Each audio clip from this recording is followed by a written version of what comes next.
தந்தை மகன் தூயாவின் பெயராலே ஆமேன்.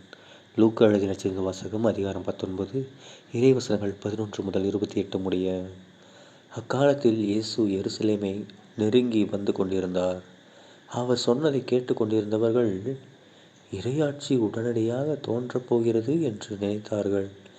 அப்போது இயேசு மேலும் ஒரு உவமையை சொன்னார்.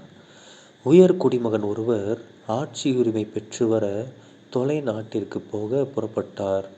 அப்போது அவர் தம் பணியாளர்கள் 10 பேரை அழைத்து 10 மினாக்களை அவர்களிடம் கொடுத்து அவர்களை நோக்கி, நான் வரும் வரை இவற்றை வைத்து வாணிகம் செய்யுங்கள் என்று சொன்னார்.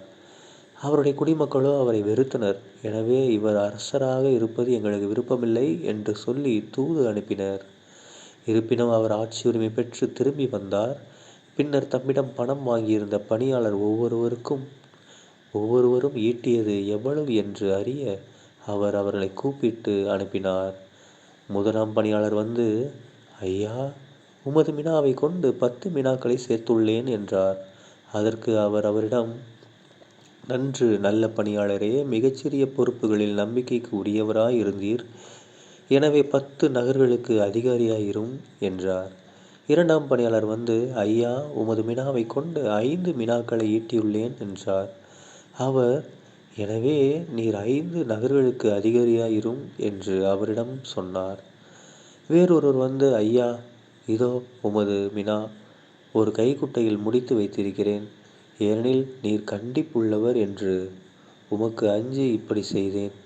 நீர் வைக்காததை எடுக்கிறவர், நீர் விதைக்காததை அறுக்கிறவர் என்றார்.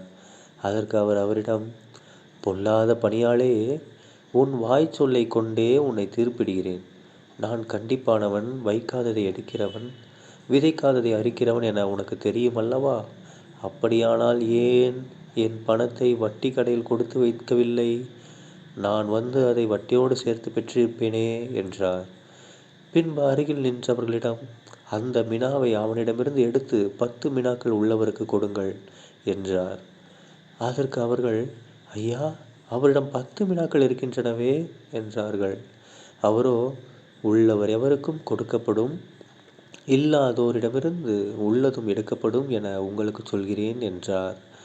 மேலும் அவர், நான் அரசனாக இருப்பதை விரும்பாத என் பகைவர்களை இங்கு கொண்டு வந்து என் முன் படுகொலை செய்யுங்கள் என்று சொன்னார்.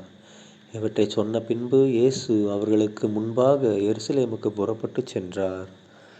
ஆண்டவரின் அருள்வாக்கு. கிறிஸ்துவே உமக்கு புகழ். அன்பார்ந்த சகோதர சகோதரிகளே, இன்று பொதுக்காலம் 33ஆம் வாரம் நவம்பர் 20ஆம் தேதி 2024ஆம் வருடம் புதன்கிழமை.